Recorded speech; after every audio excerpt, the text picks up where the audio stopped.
First of all, thank you for having me here. And looking at the cybersecurity state of play at our customers, we always find common patterns.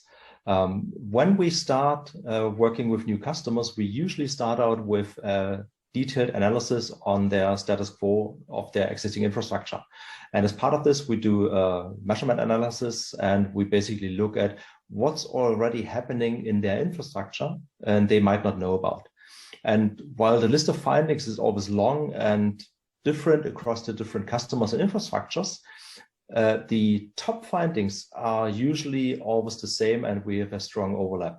And if we just look at the top 5 findings, what we most frequently see is, for instance, unnecessary software and hardware, which is being active in the infrastructure, but not being necessary for any specific service. And here it's security best practice to basically disable them. What we also quite often see is the use and exchange of unprotected username and passwords. So plain text passwords being sent over the network.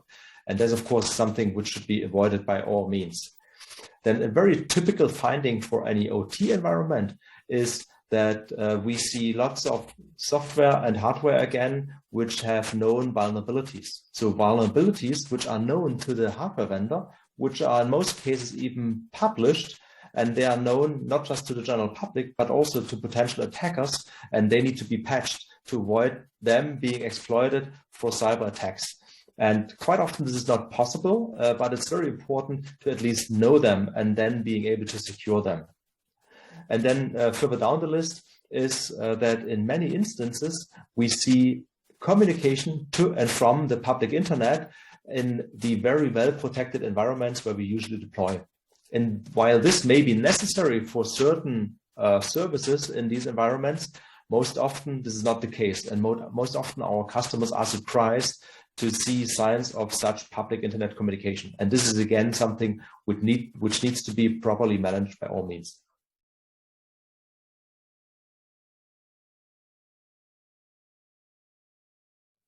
That's a good question. And I don't think that the answer is specific to the energy sector. The most common mistake we have been observing is an unplanned, overly active deployment of specific cybersecurity measures or products without a proper risk assessment being done beforehand.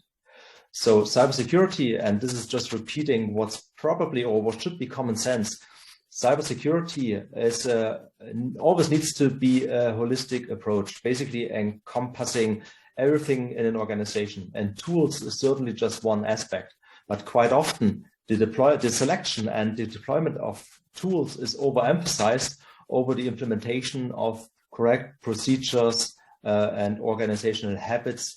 So organizational items and people play quite often a much more vital role than the tools.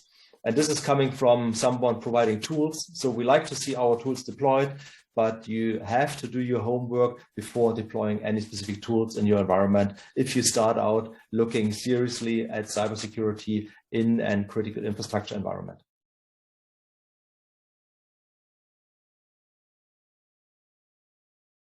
I believe they are, as much as all of us, like threat researchers, like the specific attacks where an attacker is using sophisticated tools to penetrate a well-protected infrastructure.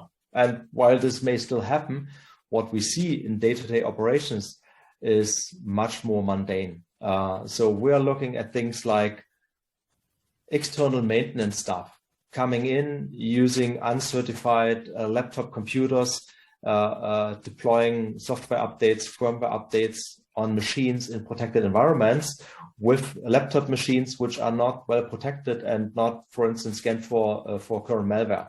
And we have seen this before, that they come into these protected environments and they bring in malware and nobody notices this.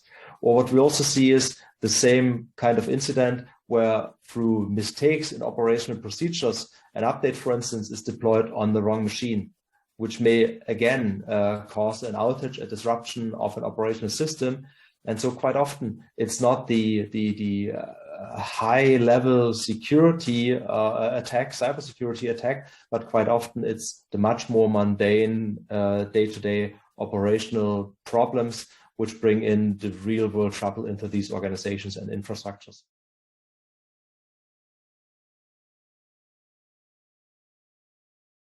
Yes, we do need organizational awareness, personal awareness for all the acting people inside an organization. And we also need the tools in place to make visible anything which happens in an organization which is triggered by, let's call it, misbehavior by human beings, because this kind of misbehavior will always happen by accident, for instance, or through illegitimate means. But it's important to have the right tools in place. And here I'm coming back to tools, actually. So to have the right tools in place to make any of these mishaps visible. And that's always the first step to providing proper security and protecting these infrastructures.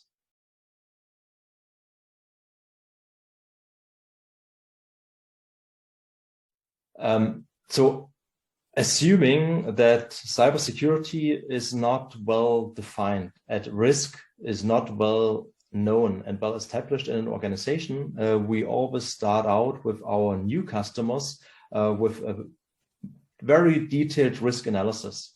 And we use our tools, our Rhebo Industrial Protector product for this risk analysis, but it's still a risk analysis doing measurements in the infrastructure. And based on the results, we then and only then discuss potential deployments, but also other organizational measures which need to help secure these infrastructures. And this assessment is always the first step.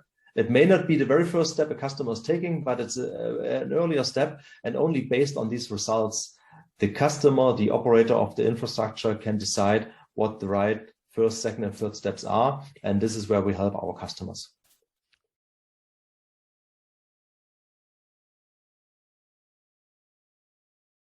Thank you very much for the introduction, and I am also very much looking forward to this session and also to the discussion with the audience there.